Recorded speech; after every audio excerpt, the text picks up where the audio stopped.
Ask again. Fuck that shit. I've been fucking chugging my food down. I forgot I had a nice soda sitting over here for me. I'm like, you just came as soon as you opened up the soda. You're like, I was opening it very slowly because I didn't want it to spray everywhere because I don't know how shaken up it is. It shouldn't be, but I've had sodas surprise me. And I didn't want this one to surprise me. So I opened it, and the second I heard a spray, I was like, no! God. Joey's gonna kill us if we don't up top mention Nagito reviews. I never saw him, so... It's a pretty funny channel. They do basically what we do with the sprites in, like, Town of Salem, but they actually roleplay. And it's like if Nagito had a YouTube channel where he just reviewed mundane things in, like, a top 5 format. And it's very funny, because the dude who is playing Nagito, like, gives it 110%, and it's really fucking funny. I don't remember what the first one I saw was, but I literally just, like... Because of Danganronpa, obviously, it popped up in my feed on YouTube one day, and I clicked it, and I was like, this sounds dumb, because the thing he was reviewing was, like, really mundane and stupid. It was, like, top 5 hats or something. I don't think it was hats, guys, but...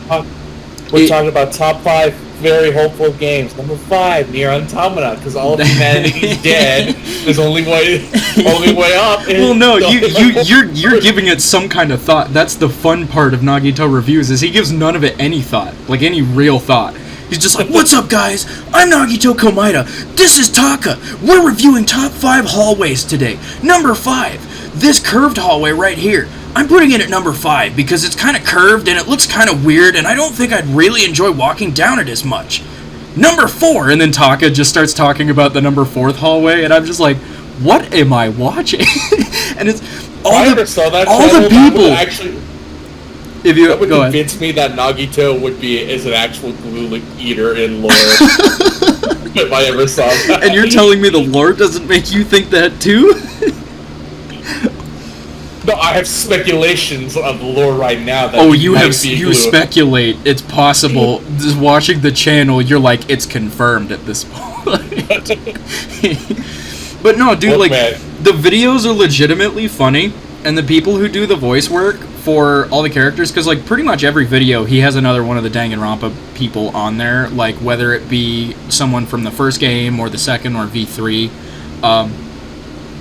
he just has another, like, guest on there, like, every other episode, and all of them, even if the voices aren't accurate at all, they all give it 110%, and it's fucking...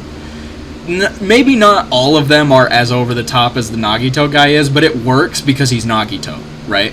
Yeah. And I just legitimately just caught a video one day, and I was like, this sounds dumb, and I watched, like, the first 10 seconds of it, and I was like, this is amazing, and I subscribed, and I haven't watched a whole lot of the videos, but I catch one every now and then, and it fucking kills me, dude. The videos are so funny.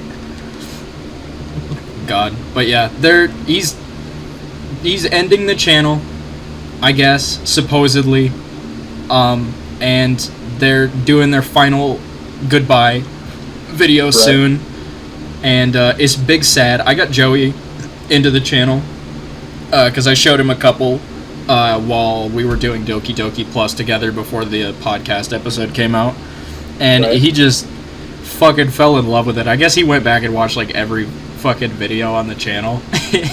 He loved it. He's more bummed that the channel's ending than I am, but I still have a whole backlog of that shit to go through, so I'm not super bummed yet.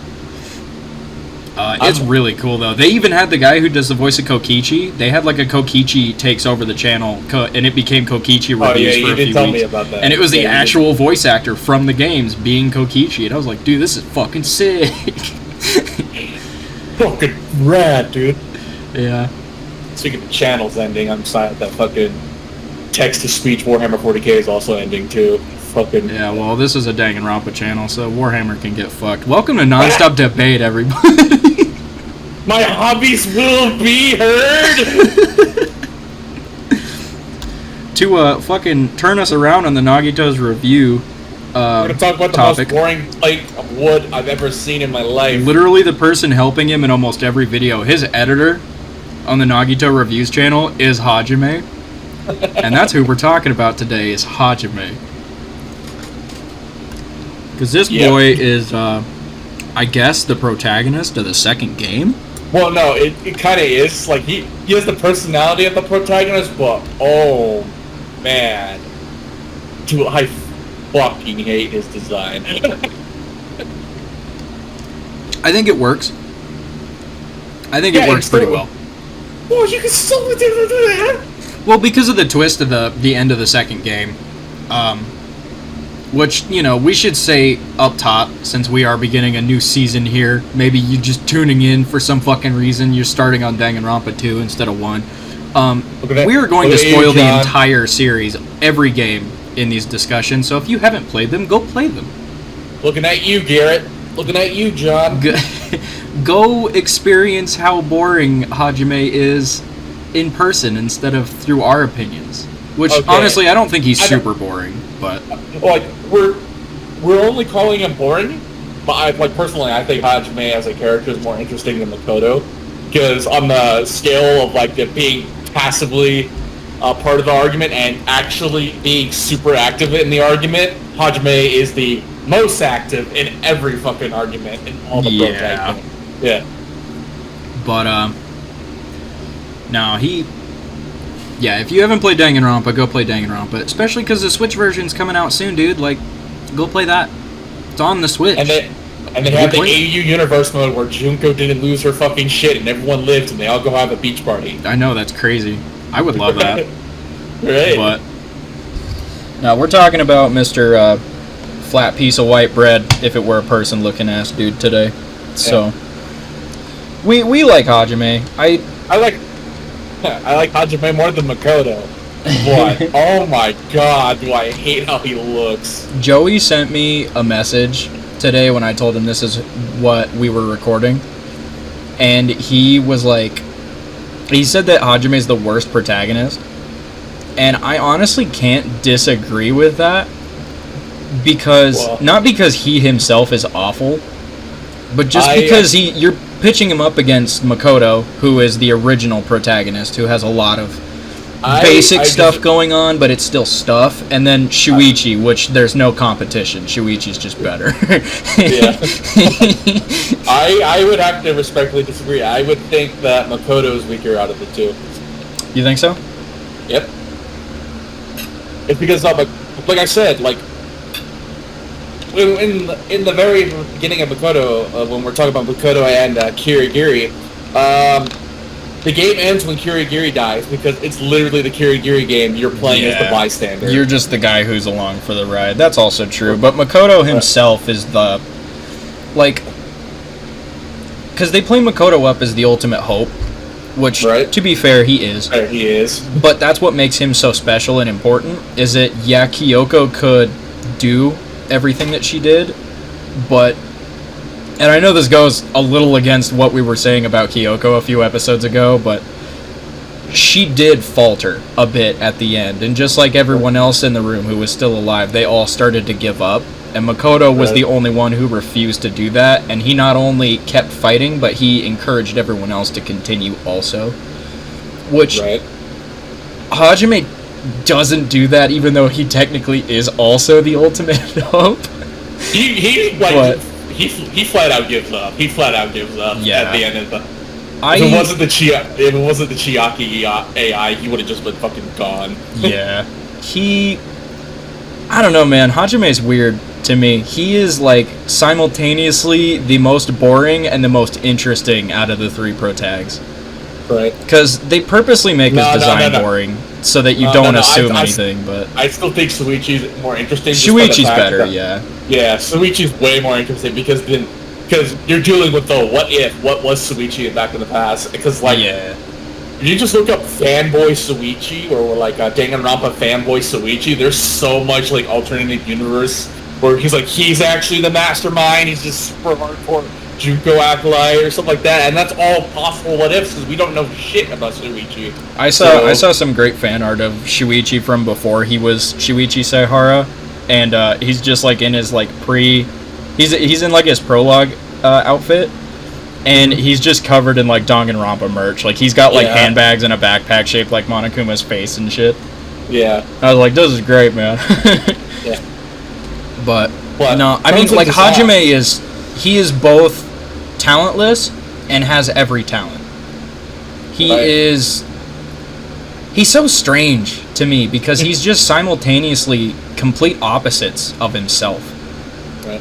Especially by the end of the game when he and Kamakura become one and he gets like the white Ultra Instinct hair, and he like, even in the anime they show it like he has his regular eyes and then his other eye is Kamakura's eye. Yeah. So he like becomes the two of them together. If it wasn't for his goddamn hair, I wouldn't be able to call him out from the fucking crowd. Yeah, that's true too. His design isn't really anything to write home about. I know. Okay, here's the thing. You can make a character look like a normal person, but still look interesting, and I could point to 2 examples that it would actually work. It was Makoto, we already talked about that, and then Tsumugi. And Tsumugi was more like a hit. Yeah. Hidden in plain sight type thing, which is arguably what they were trying to go for with Hajime too, but you could also say that Tsumugi is like a perfected version of what they were going for. Right. If not perfected, at least done better. Like, Hajime lacks any sort of identity from like the neck down. Yeah. He's just a dude in a tie. I know that's the point, but you can still make a character like if he had like just like the regular like school like from the anime. I don't like comparing the anime too much because I still haven't watched it yet. I need to get into it. But if he had like just like the regular like brown, or like to sell into the lie that he's part of the school, he could have like the brown like the Hope's Peak jacket or stuff like that. It still would be something. You would just say, oh yeah, he's just a formal student. To me, I just look at Hajime's design and I just think, oh my god, this dude is fucking boring. Like, yeah. Unless you go into the nitpicky details and look into his eyes, where you can see like his eyes are like sealed. Yeah. But that's more like a twist for like the end. Honestly, I will say his design is very boring, but considering that was most likely intentional, I'm not gonna knock on it too much. I will agree with you though that there are ways you can make them look boring while still looking interesting.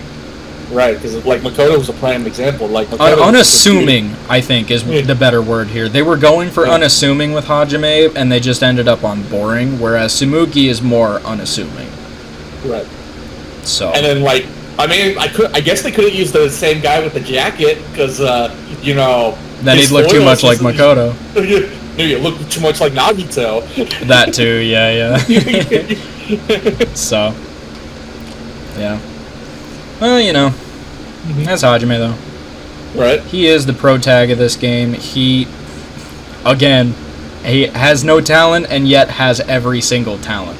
He's the Alzheimer's meme. He's the ultimate. My granddad had Alzheimer's, and then he forgot that he had Alzheimer's, and then he remembered everything. Yeah. That is Hajime in a nutshell. What came first, the Alzheimer's or the Alzheimer's?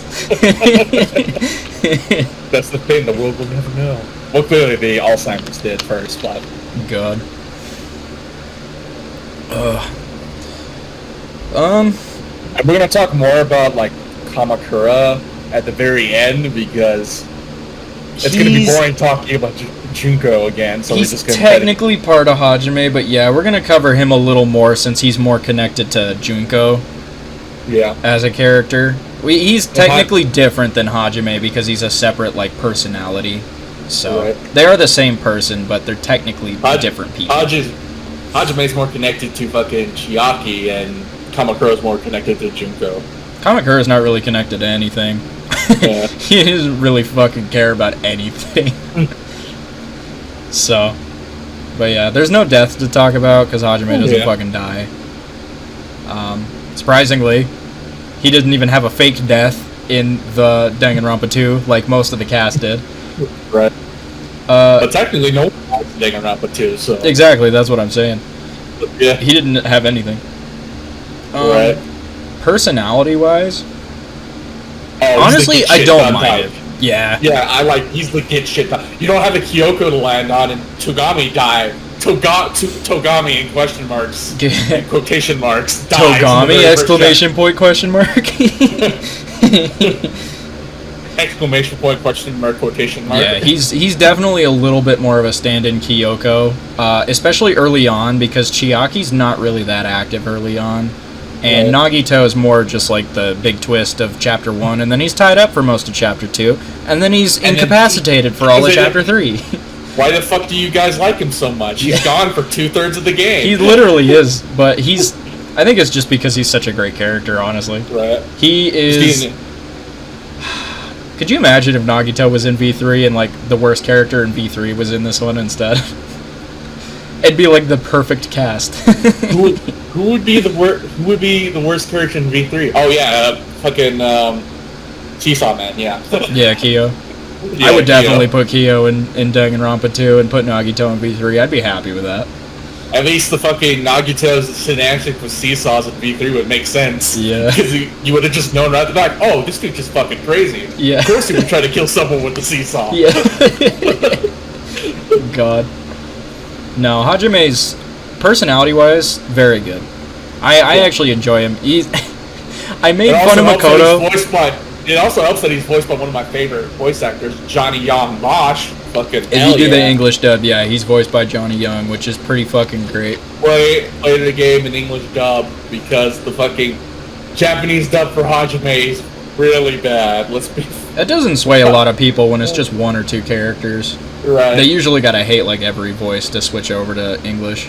Yeah, I know, but first impressions for me, oh no. Yeah. This get shit done care. Because I played the games in English first, and I listened to Joey play it through all in Japanese. Yeah, and then as soon as I heard I remember Joey's the Japanese, I was like, oh no. Oh no.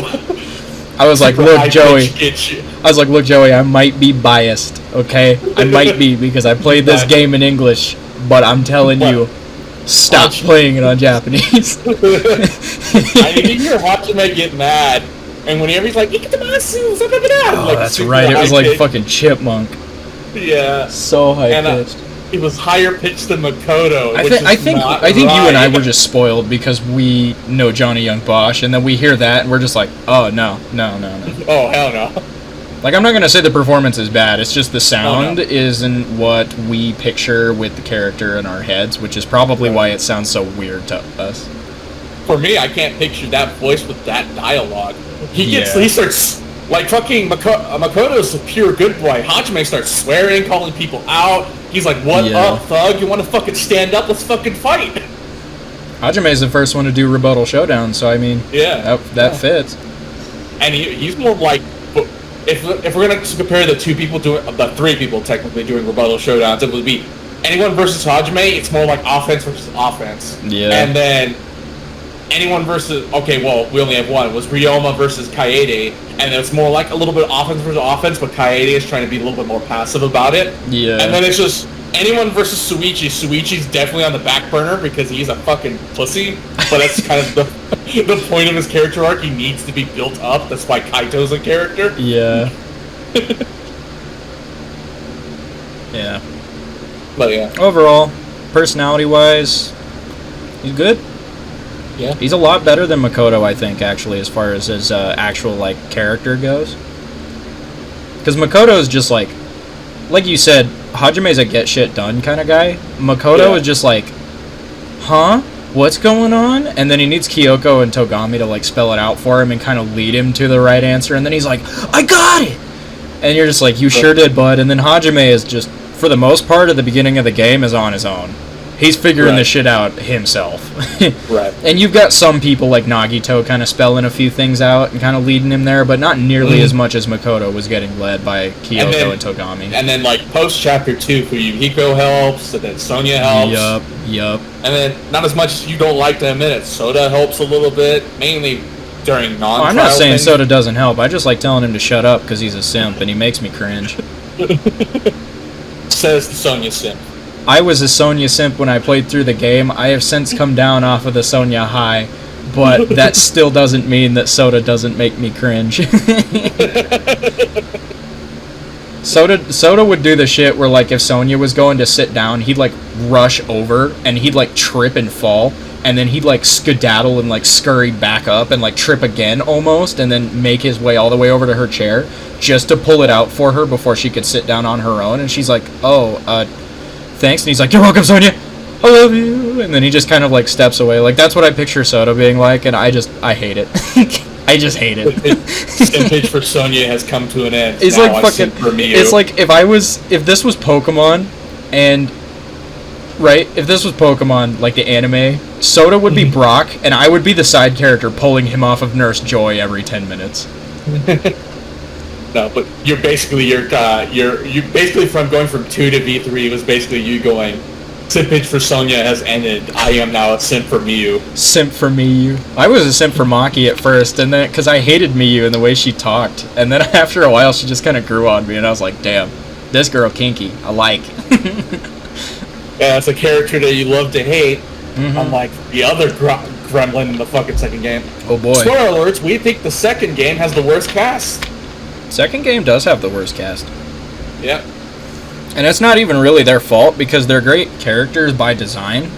But it's just like they don't get like built enough compared to the first and third game. They needed an entire anime to help flesh them out, let that sink in. Yeah. Which is, I think, probably the main reason we're not covering side content in tandem, because if you don't count the anime and you look at Danganronpa 2, like bare bones without any of the supporting content, there is like not a whole lot to a lot of these characters. Not as much as you think there is.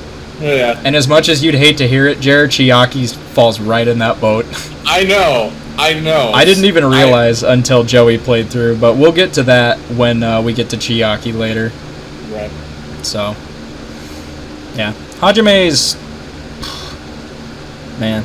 I can't really... Honestly, like, design boring. I can't really think of anything I don't like about him otherwise, though. Right. He's a pretty good protagonist. Yeah. He's a... There's, like, Hajime is more of, like, an active protagonist, and Suichi and Makoto are both passive protagonists. Yeah. Do you know what I'm saying? I would still say he's the weakest of the 3 protags. Technically 4.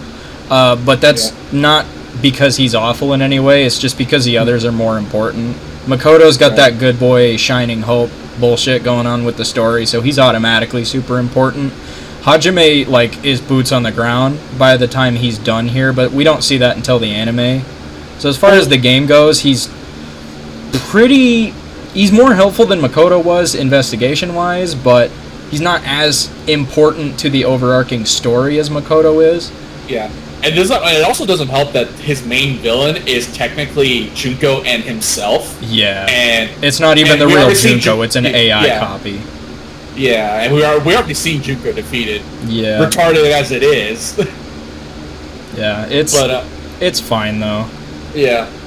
And yeah, like there's like a message like arguing like your own inner demons and stuff like that, but it's just like the rest of Danganronpa 2, it falls a little flat.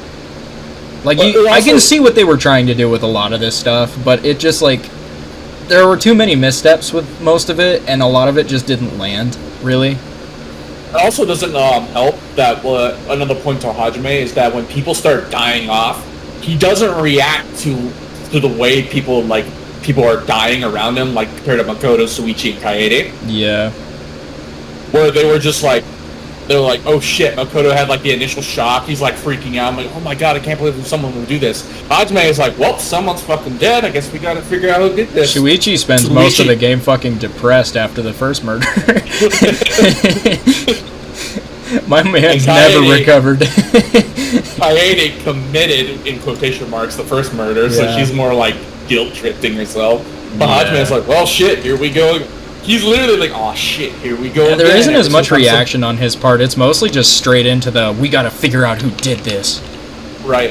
Which, from a gameplay perspective, I like being...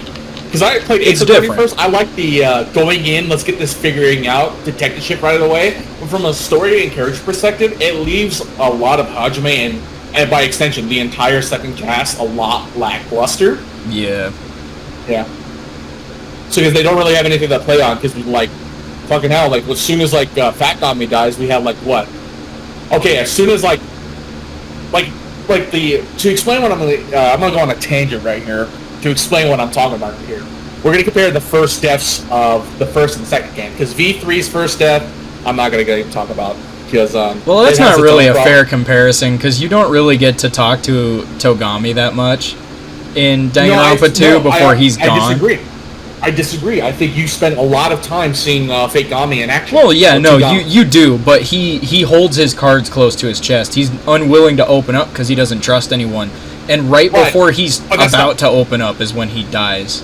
Yeah, I know, but that's not going to be my argument. Okay. My argument is going to be the events leading up until after after the death.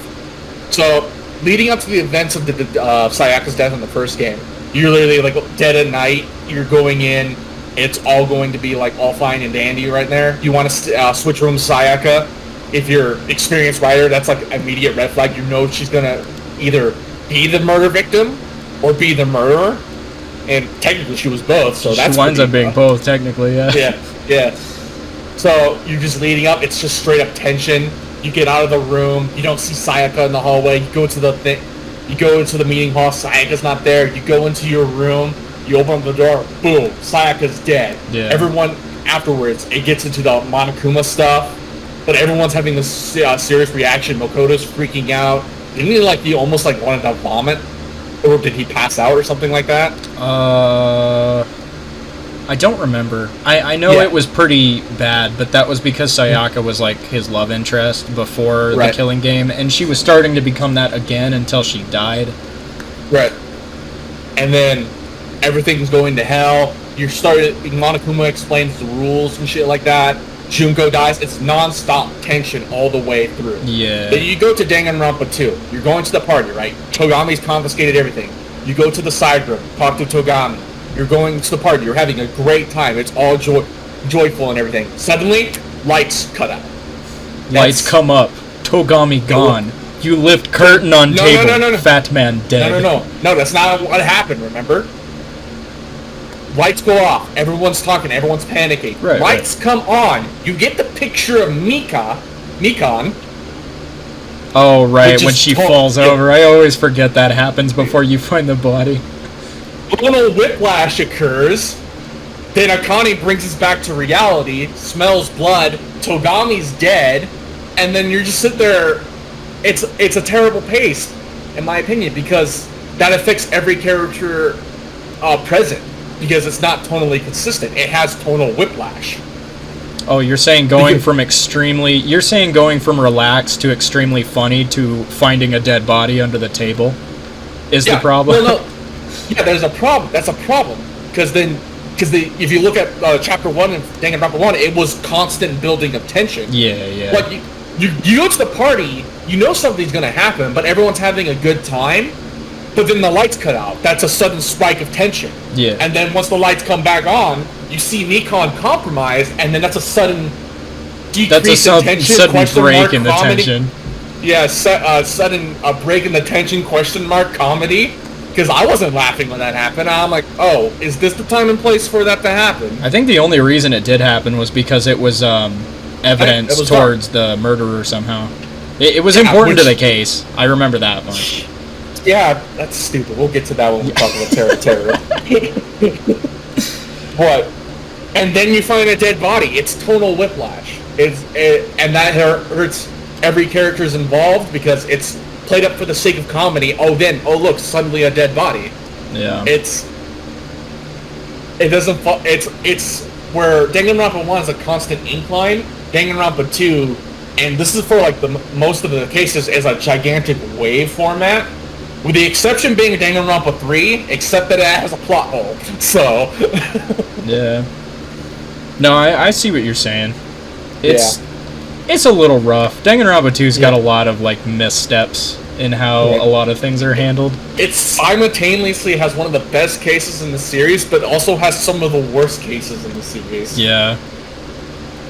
So. And bring it back to Hajime, everyone's reaction and everyone playing off each other, if they don't feel like they're in a series, I guess it's because they're in the game. Yeah, if you're thinking about a meta thing, they're in a game, they shouldn't take it seriously. But they don't know that at this point. They don't know that, and we, the audience, if it's your first time playing, also don't know that. So you can't just have tension breaking, and you can't have the characters just act out of the normal.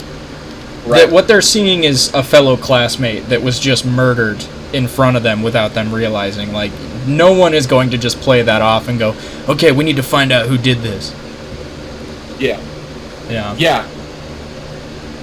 Yeah, it's why we're gonna be really hard on the 2's cast, because, oh man, we're gonna be very brutal on some of these characters. I can name one character already that we're probably gonna have nothing nice to say about. I think it's the universally most hated character in the mainline series, because I know there's one other character, but from Ultra Despair Girls that's more hated than her. But for a legitimately real life reason, though. Yeah. The one we're thinking of here in 2 is just annoying. No redeeming qualities either. No redeeming qualities whatsoever. We'll get to that later, though. We need to finish talking about Haji memes. Haji memes. His ever quest for a waifu. Yeah, pretty much. They all fucking die. Except Akane and Sonya. Yeah, but Hajime never tries to get with them. Yeah, because Akane was fucking thirsting for Nekomaru, and Sonya... She wasn't even thirsting for anyone. She was just fucking thirsty for fucking meat and food and fighting. Yeah. I don't even think she wanted Nekomaru's dick. I think she just wanted to train. I think she was a literal fucking female Goku, dude. I think Sonya is gonna be was definitely thirsting for Gundam. She definitely wanted Gundam, yeah. Yeah. There's no doubt about that. Fuyuhiko, I can't do anything bad to Fuyuhiko because fucking... He is one of the few characters in this game that doesn't have a whole lot of issues, honestly. Right. So I can name the characters off the top of my hand that I don't have issues with. Is going to be Hajime, Chiaki, Fuyuhiko, Nagito. I have issues with Chiaki. Fair enough. But we'll talk about that later, though. Yeah. And Gundam, for what Gundam was. Yeah. I don't think Gundam's really an awful character either. That's the crime of Danganronpa 2, is that a lot of these characters aren't inherently awful. It's just that they're not built up as much as like the cast of 1 and 2. And granted, the cast of Danganronpa 1 has this same issue, but it's not quite as bad as it is here. Yeah. Oh, also Ibuki, but I don't really consider comedy characters. Ibuki and Gundam I can give a pass to, because they're like Taka. They're there to make you laugh, and then they get killed. Yeah. So. Like, because you don't expect them to live till the end. Yeah. Yeah. So. Right. All right. Well, let's break for Ego Theater, and then when we come back, we've pretty much already talked about how well Hajime was written, but we've also talked about a lot of other shit too. I guess we haven't really touched on Hajime that much, but that's what we'll talk about. We're not talking about the failings of Danganronpa 2 from Chapter 1 so far. I just gave the audience an entire word buffet. That was my entire thing. And now it's time for Ego Theater.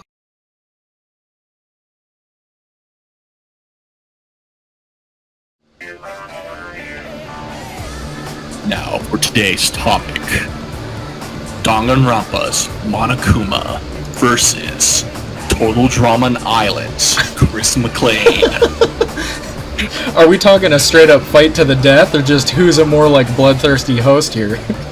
Why not both? Oh god. Well, right away I can say that fight to the death. Wait, does Chris have access to Chef? Yes. Monokuma loses. Yeah. There's no you can print as many Monokumas as you want. They cannot defeat Chef. He's too powerful. Yeah, I know, but no. Here's the thing: Monokuma gets one person as a traitor in their ranks, and Chris gets Chef. But the catch is, Chris gets the Danganronpa cast. Monokuma gets the. Total You want them to cast. switch fucking games? No, they're playing the same game. They're on two different teams. Oh, you're saying it's Chris and the Danganronpa guys versus Monokuma and the Total Drama guys? Because let's be frank here. Fucking Chris McClane straight up commits murder in season 4 onward. He just doesn't have any fucking regard for other life because they get paid off because TV. Because reality makes lots of money. That's the whole joke, is that he doesn't have to care because money can fix it because they're a reality show. That's the whole joke. He shot people out of a cannon. He left fucking Courtney to die in a bunch of sharks. He got Duncan put into prison. Well, yeah, because that shit brings in views. The only reason you know he did all that was because you were watching the show. Can you say he was wrong? Come on, man. That's how you get banned from Twitch, Chris McCain. No, that's how you get viewers. Exactly. No, I thought you were saying that just, like, take Monokuma out of Danganronpa, put him in Chris's spot, and take Chris out of Total Drama and put him in Monokuma's spot, and, like, how much better would each respective, like, game series be? Oh, no, I would think they would both get collectively worse. Let's be frank. You think so? Alright, students! For your first murder investigation, Chef will be putting everything on a timer by chasing around you guys with a chainsaw. Good luck, If you dudes. can't solve the murder by the time Chef catches you, you're disqualified, and someone gets sent home in the hearse of shame. Of the noose of shame. I said hearse because they're going home in a coffin, but I mean that works too. And then you put the other coin. And then we're just like, all right, I wonder what's going on Camp Wawanakwa, and we like look over into the island. The whole thing is just burning down. Monokuma's like on the. Campers, if you guys don't complete this task, I will personally execute one of the members of the losing team by popular vote. Oh god, dude, I would pay literal money, real life money. Like, okay, animators, voice actors, whoever you are out there, straight up, we at Major Ego will personally pay you out of our own pocket to make a fucking Total Drama parody that it's Monokuma and a bunch of campers on Camp Wawanakwa. I would literally pay money to see that. It would be so good. Right. And they gotta have the Total Drama Island cast. What if there is another Danganronpa? What if there's a bit where Monokuma walks out wearing Chris McClane's clothes and he just like kind of hints at the fact that like everyone says they're the same character, and then he's just like, alright, that joke is dead now, and then he just throws the outfit off and continues like Monokuma did. I would fucking lose my shit. I would love it. It'd be my favorite moment in the entire series, to be honest. Yeah. Oh god. Like, because everyone would be like, well, Monokuma's like Jigsaw. But yeah, but Jigsaw doesn't have like that sadistic joy. Yeah, Jigsaw doesn't have joy in what he does. His whole thing is like proving to you that you want to live and that you should care more about your life. Monokuma doesn't give a fuck. Yeah. If you live or die, if you die, then you died. It was fun. If you live, well, now you just have an opportunity to die, and it'll be fun. Like that's all. That's all there is to it. You just have a chance to die again. Yeah. Yeah, pretty much. And then Chris McClane. Can you imagine Chris in the middle of a fucking trial? Alright, this is how the trial goes down, students. Each of you are going to have to find out who's the blackened dudes. Alright, and if you can't figure out who the blackened is, then we get to execute all of you at once, and the killer goes free. And then his fucking phone rings, and he's like, hold that thought. And then he like pulls the phone out, and he's just like, what up? Uh-huh. Okay. Right. Okay. Bye. And then he like hangs up and he's like, okay, students, change of plans. That was the producer. He says if we execute all of you at once, then the show ends prematurely and we can't have that. So someone will still get executed. Just not all of you at once. We'll just accept the black gets to go free at the end of the game. And instead of all of you being dead, you all just get to feel really, really stupid. And every day we'll execute one of you by random via straw poll. Via straw poll. Good news, students. We just opened up a Kickstarter. The first goal we hit means one of you gets randomly executed. Fucking Makoto leans over to Kyoko. He's like, this game's some bullshit, man. He leans over to Kyoko. This is a load of barnacles. I heard that, dude. He just immediately gets executed. He like opens up a trapdoor and it's what Chuko tried to kill fucking Makoto with, but it actually works. Dude, people were right. Chris and Monokuma really are the same fucking person, aren't they? Yeah, pretty much. God. Which would be ironic because fucking Chris, if he wasn't Danganronpa, he would be the ultimate TV show host. Dude, he really fucking would be, though. Yeah. He's the ultimate TV show host in my heart. Right. There is a new Total Drama coming, which is why that like fan-made Total Drama got fucking like copyrighted to hell and back. Is because a new Total Drama's coming out. I guarantee you that if they weren't making a new Total Drama already, because that dude tried to release Total Drama Reunion around the same time, and we didn't really know that they were making a new Total Drama because they just struck it down once the first episode hit, and then like a week or two later they officially announced that they were making 2 more seasons of Total Drama. And I was like, oh, that's why they struck it down. I guarantee you if they weren't making Total Drama, like if it was just still a dormant IP, I guarantee you they wouldn't have given not even a little of a shit that that dude was releasing his own fan-made series. I guarantee you they would not have cared. The only reason they struck it down was because they were in the middle of making a new one. So. Right. Who in the camp won an Aqua cast in Total Drama Island would be the ultimate despair in this situation? Oh, God. I thought you were gonna be this like Survivor. I was gonna say Gwen because that chick fucking rocks, dude. I love Gwen. Ultimate despair, huh? Yeah. I feel like it definitely wouldn't be Gwen because Gwen's too level-headed. If anything, Gwen would be the protagonist, honestly. Yeah. She was one of the winners too. I was like, my first thing comes to mind would probably be someone like Cody, but can't be like people who get voted off early on, like Ezekiel. Yeah, definitely not Ezekiel. It's got to be someone a little unassuming. Cody gets voted off pretty early too, though. Yeah. The plot twist: Ezekiel is the Leon of the game. He gets to be. Ezekiel gets voted off first, but he's still all over that show because he never left the island. He just turned into a fucking like. He just turned into part of the island. Yeah. Sasquatch and bears and like sea monsters everywhere, and Ezekiel's just another piece of the fucking background now. He's just one of the monsters that lives in the island. I would think like the first ones that come to mind, it can't be Heather. Heather would be like the Togami. Heather's way too obvious. Yeah. She's a mean girl. Yeah, she would literally be Togami. She'd be the rival. I think my thing would be either Trevor or Harold. I don't know why. Trevor. He's the guy who was trying to... no, I think I got his name wrong. The guy who was trying to date Gwen. Oh, Trey? Trey, there we go. Yeah, I know it's started with a T. Yeah. You know who would be really funny if it was the ultimate despair, but... Owen? Tyler.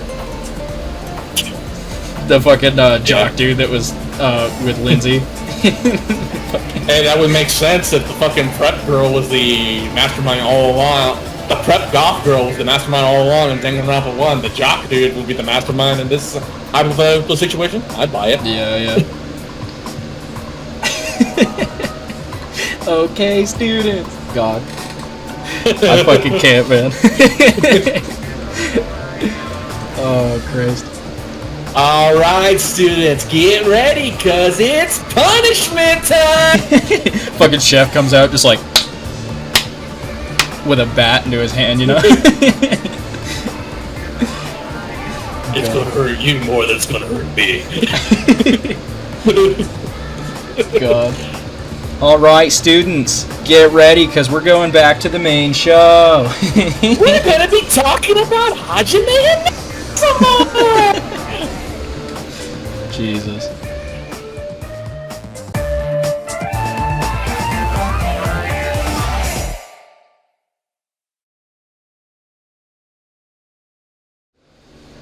Hey! I hope I didn't get noise complaints from that. LOL. Because that was kind of loud. That's what you get.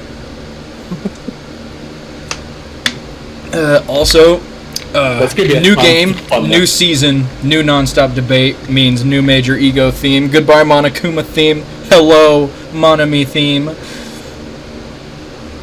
Oh yeah. Don't worry, we'll go back to Monokuma's theme when we cover V3, because then we'll use the V3 remix of Monokuma's theme. I gotta use Monami's theme in the Danganronpa 2 Ego Theaters, man. I got it. It's such a fucking...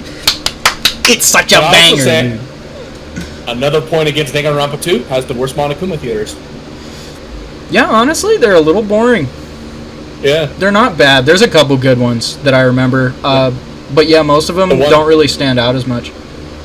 The one talking in binary was pretty fun. Yeah, that one's fun. I think a lot of the V3 ones stand out really well because a lot of them have movie backgrounds. And like it's movie also references. Monokub's theater, too. Yeah, and the Monokubs take it over also. Mm-hmm. Yeah. Well, on topic of how well Hajime was written. As far as proactive protagonists go, he's alright. I think that he's handled pretty well, honestly. Considering he's the protagonist, he gets the best, like, build to his character out of pretty much everyone in this game because we're with him the whole time. I would definitely say he's probably one of the strongest in the game, just for that fact alone. I would say his hero's fall and hero's rise is kind of, like, sudden. Yeah. Because he gets the end of Chapter 6, and he gets through the entire trial, and then he breaks, and then, like, what? You have a conversation with, like, Chiaki for 5 minutes, and then you just come back. It's like floating in the ether, yeah. You have, like, one single non-stop debate round against Kamakura where he just says the same, like, 2 things over and over again. And then after that, you just, like, float in the void and talk to Chiaki for a couple minutes, and then Hajime, like, wakes up, and he just goes Super Saiyan right there in the trial room, and he's like, no! I think, granted, afterwards, having unlimited swords and unlimited bullets after the fact. Oh, yeah, the big gameplay buff, where they're just like, just go nuts, dude, unlimited ammo, and you're like, fuck yeah! Fuck this bitch up. I love it when they put you in the rebuttal showdown, you see the infinity sign next to your swords, you just cut, and you're like, ooh! We talk about Hangman's Gambit, though, in this game. You fucking, like, you know that picture of the monkey staring down that says neuron activated? Yeah. The fucking infinity symbol next to the swords, neuron activated. Fuck this bitch up. Oh yeah, we can talk about Hangman's Gambit too. Fucking, Yeah, oh no. Worst version of Hangman's Gambit, oh my god. Bad. Minigames in this game suck. The only good minigame in this game, besides the originals and Rebuttal Showdown. Rebuttal Showdown, I wouldn't really count that as a minigame, honestly. That's like a variation on Non-Stop Debate. Right. Because it's like a very specific set of answers that you have to go through, which granted the other ones are too, but they're more minigame-ish, like Hangman's Gambit is, and then fucking, what is it called in this game? Is it Mind Dive? Or was that V3? Yeah, that was Logic Dive. It's called Logic Dive. Logic Dive, that's right, yeah. Logic Dive in 2, it's called Psychic Taxi. Psych Taxi, that's right, yeah. Logic Dive, I had a lot of fucking fun in this minigame. This minigame's pog. Yeah. In every sense of the word, both cringe and uncringe. It is great. Yeah. And then what the fuck did they do to Hangman's Gambit, dude? They even called it new and improved Hangman's Gambit. Maybe they meant that in a sarcastic sense because they knew they made it worse. Yeah, Dylan played the game on normal. I played the game on mean. Fuck that minigame, dude. My god. Danganronpa 2's version of Hangman's Gambit sucks. It's so bad. Right. It is not fun.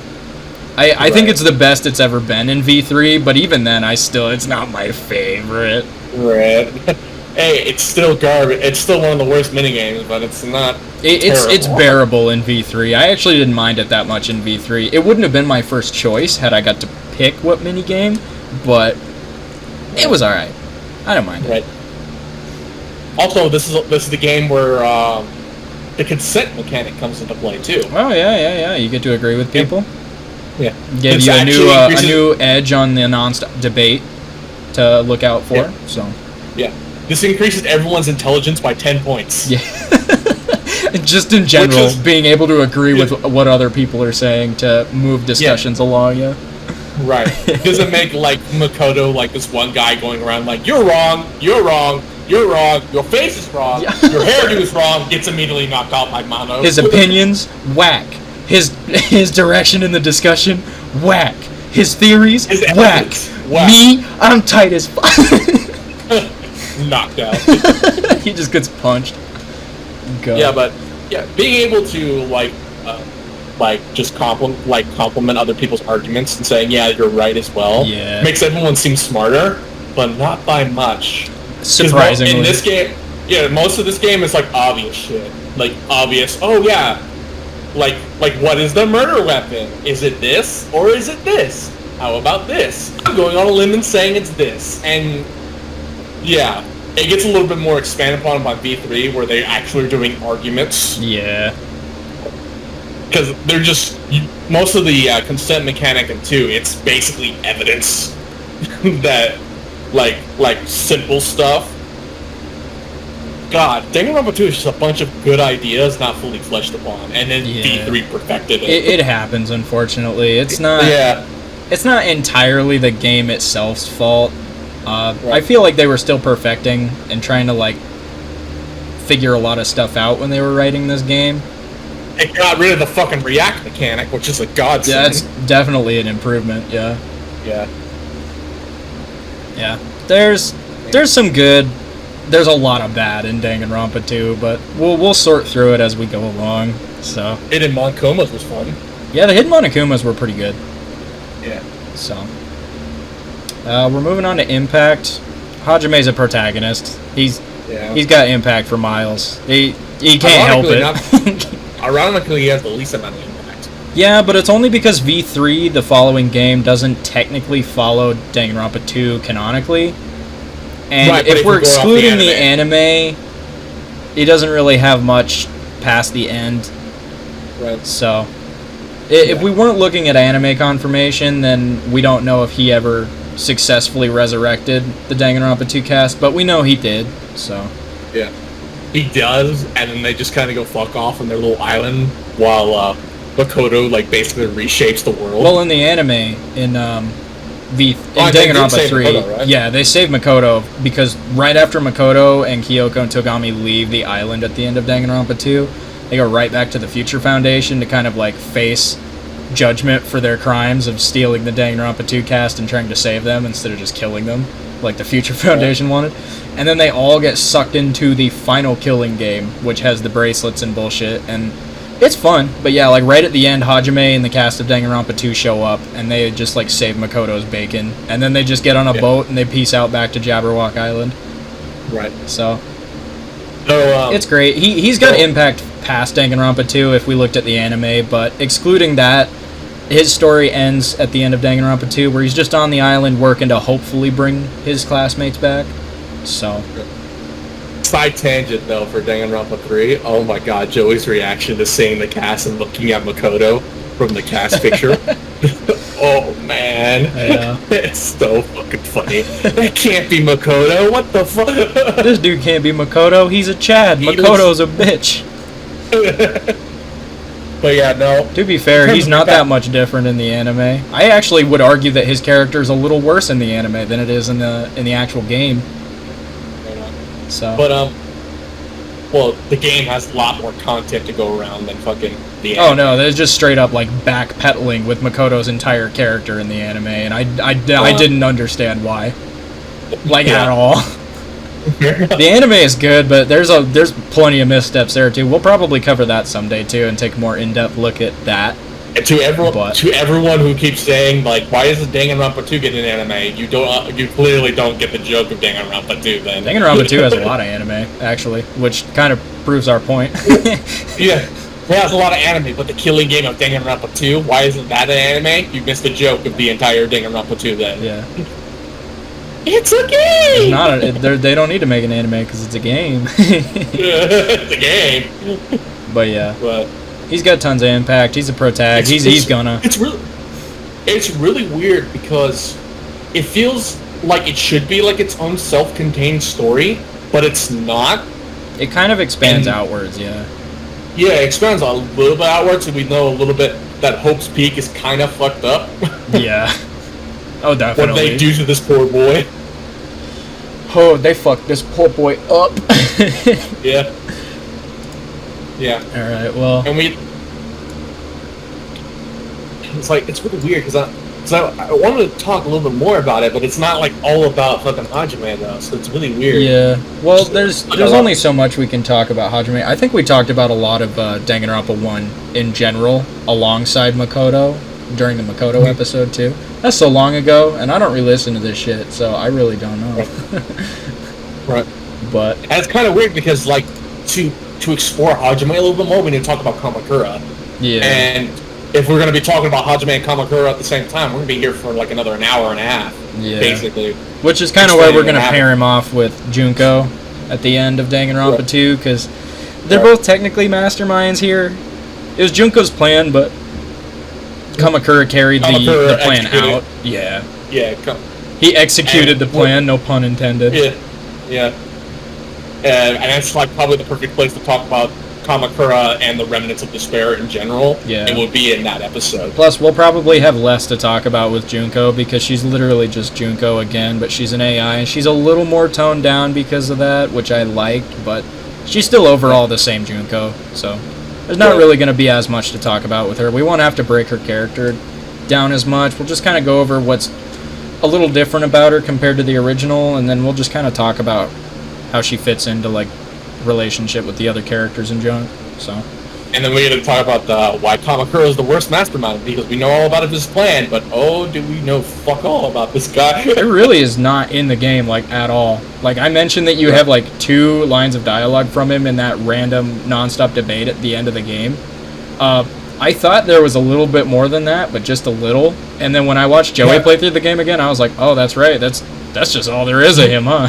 You have a couple flashbacks to Nagito in the cutscenes with him. But that's it though. There's really like no direct communication with Kamakura in real time.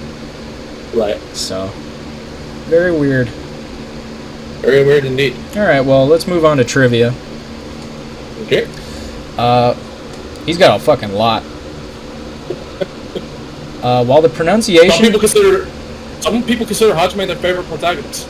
He's not bad. He's definitely not a bad one. Like I said, he's the weakest, but not because he's a bad one, just the other 2 are more important or stronger. Well, I would say Hajime would be weaker. It's because his cast all around is weaker. Yeah. And since he doesn't have any, like, strong castmates besides Nagito, Chiaki, and Fuyuhiko to play off of, because, like, if you pair up, like, picture, like, Makoto real quick, like, what did he have to play off of? He had to play off of Kyoko and Togami. Taka, Mondo in Chapter 2. He also played off Sayaka. He also played off Sakura for a bit. Yeah. He played off of fucking Kina and... wow, I forgot his name. Yasuguro for a bit. Yeah. Yeah, he played off a bunch of people, whereas fucking... Hajime's a lot more, like, reserved to, like, maybe 1 or 2 characters per chapter, but then he doesn't really spend any time with them again.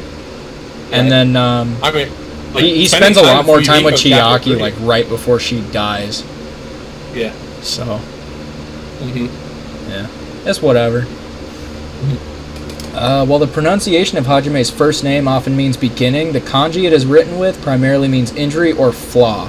Hinata means a sunny place or to face the sun. His full name can altogether translate as either to face a new day or to face an imperfect day.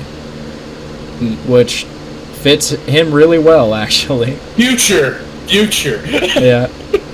If Makoto's hope, he's future, and what's...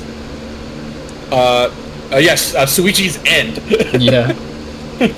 The names Hajime and Hinata are very common names in Japan, with either having many written forms.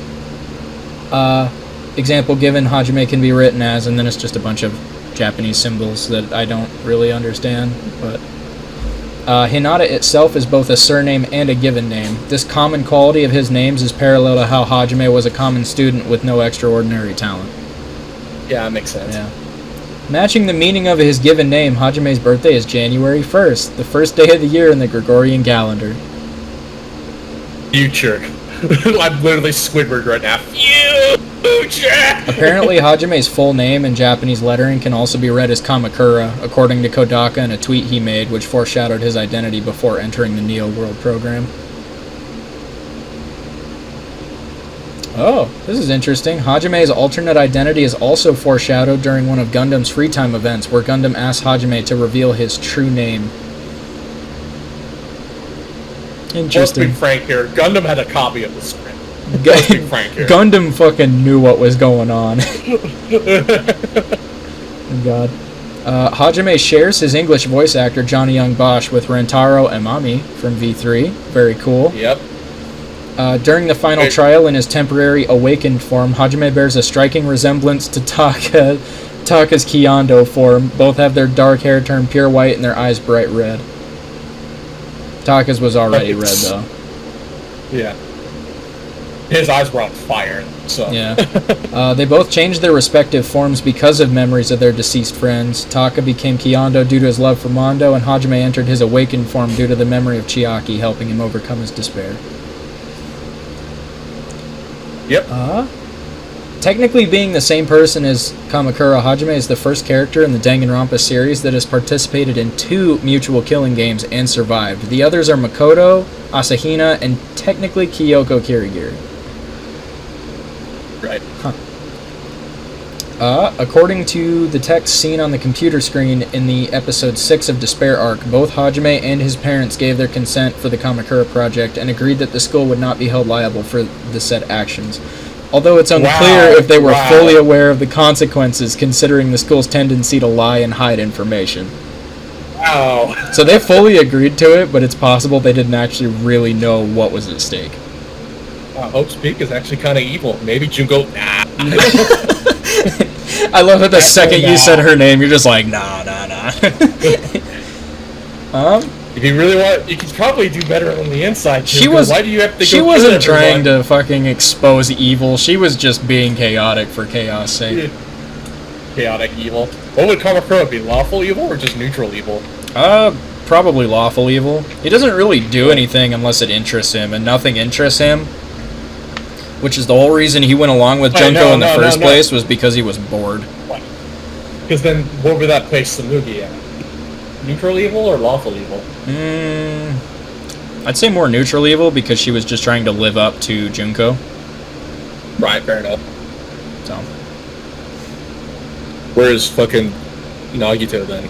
Hajime's former high school before he enrolled in Hope's Peak Academy was Kodaka High School, which is named after the creator of Danganronpa. Nice. Yeah. And then he's got he's got a little list here of appearance in other media, but most of it I'm sure is well known if you're a big Danganronpa fan. So. Right.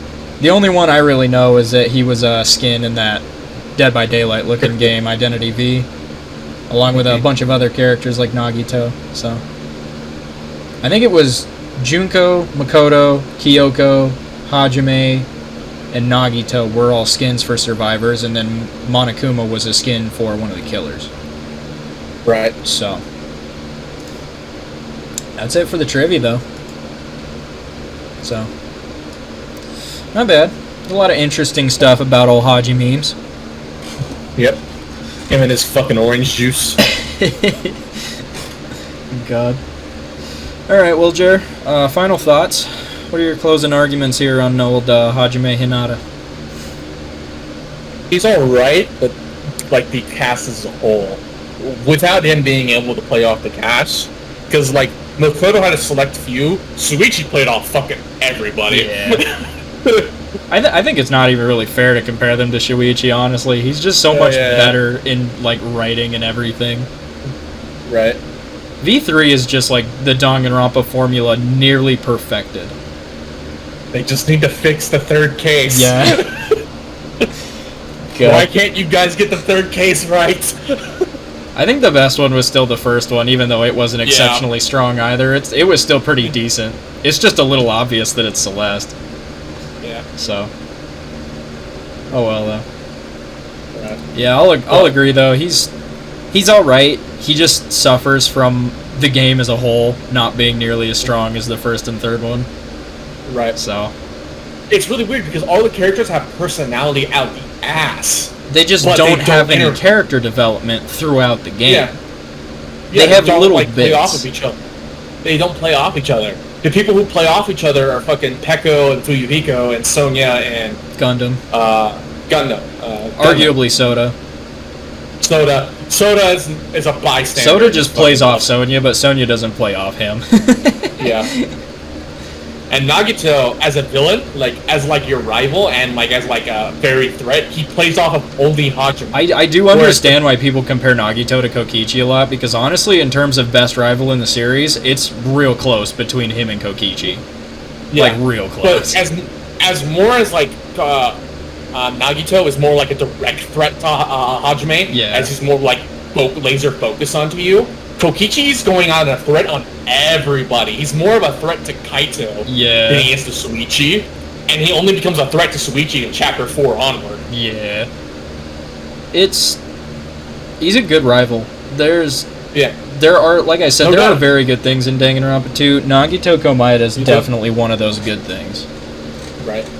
He's probably one of the Talk about him strongest next. ones. Do we talk about him next? That's the thing. No, I think I had him listed next, and I moved him up to the Chapter 5 area of episodes because he's the one that gets murdered.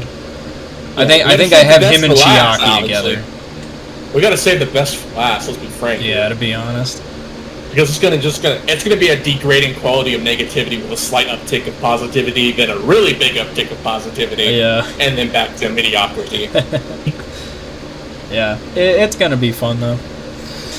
Whereas if we get to V3, it's gonna be really, really high across the mark with like 2 dips of quality, and that's gonna be Rantaro and fucking Kyo. Well, Rantaro's not even really a weak Rantaro- character either. He's just non-existent. He's not around very much. He's a plot device. Yeah, Same. more a plot. He's a plot device with a great character design. Yeah. Which is weird because that's what fake Togami was, but they used Togami's design to Yeah, fool you that he's yeah.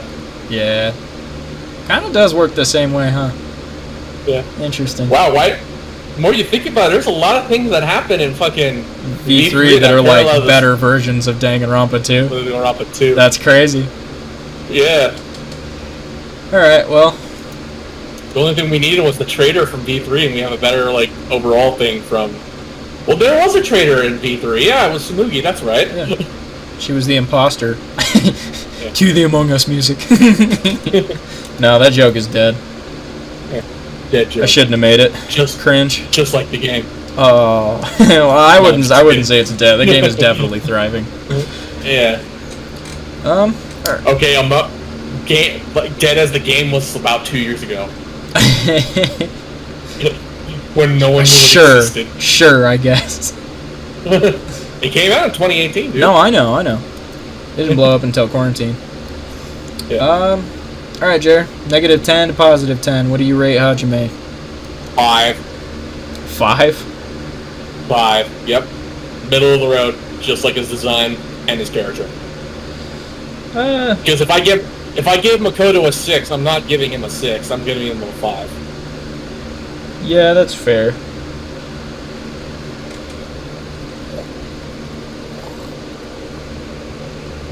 I can make my little chart here. 5 out of 10. Honestly, he's got a lot of interesting stuff going on, and he's got different things about him that I like compared to Makoto. I think I'm gonna rate him the same as Makoto, honestly. 6 out of 10. Right? Which is pretty Excellent. middle of the roadish, like you said. He's got some good stuff going on. He's got stuff that holds him back. Right. His design is pretty boring. He's still a great character, though. I just realized we gotta talk about fake Gami. Can we do fake Gami and fucking Terra in one episode? Because what the fuck are we gonna do about fake Gami? Togami. There's a bit we could talk about for him. I Yeah. don't fucking know, dude. We stretched the fucking Leon episode out to like over an hour, even though there's like nothing about him to talk about other than he's a fucking moron.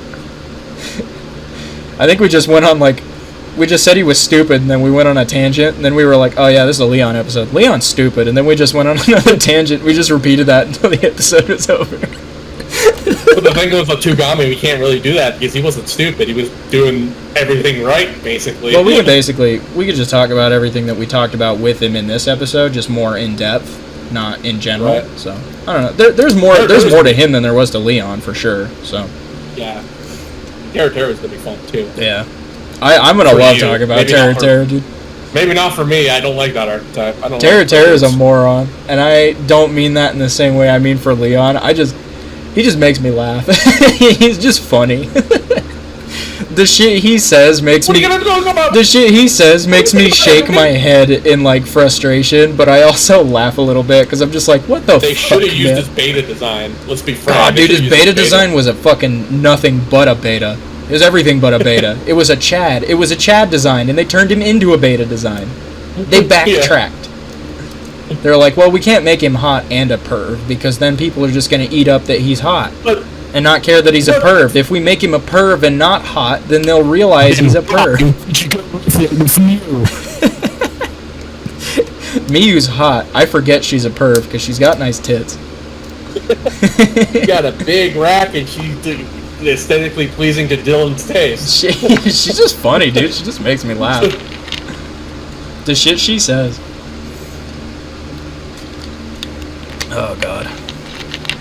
Well, that's Hajime. Right. Sorry we haven't uploaded a video in a while. Don't worry. We kind of suck at being YouTubers. Doesn't help that our job's fucking low, too. Yeah, well, Jer's on overnights constantly now at his job, so I do night shifts, so by the time I'm getting off work, he's going to work most nights, which is why it's been so long since we were able to get this episode recorded, was because we either had the time and were both too tired and didn't have the energy, or we just couldn't because work. And by the time he wakes up, I'm asleep. Yeah, so it's very chaos. It sucks. It's hard for us to get time together to record podcasts. Don't worry, tomorrow I'm going to be motivated to do edit the video for the next Talent Series video. I'm going to make that a joke hell yeah. about it. It's instead of the usual, we're going to kill each other, I'm going to be like, why has Major Ego been gone? And I'm going to do a cutaway of all of us doing our busy things with Dustin screaming in the background and fucking hell yeah. Noah and Scoot making out or something like that. I don't know. God. I'll get to it when I get to it. That's where my jokes land. Fucking do the Spider-Man clip where he's like, I'll get you your video when you fix this damn door, and then the door is just like all of us just mashed together on the door. Yeah. That'd be a really shitty edit. That's why it would be funny. Or just like you dragging me along, like with the SpongeBob scene with Plankton and all of his like family. make the video. Oh, what can I get? God. Or the Finding Nemo one, where it's mine. Would you guys shut?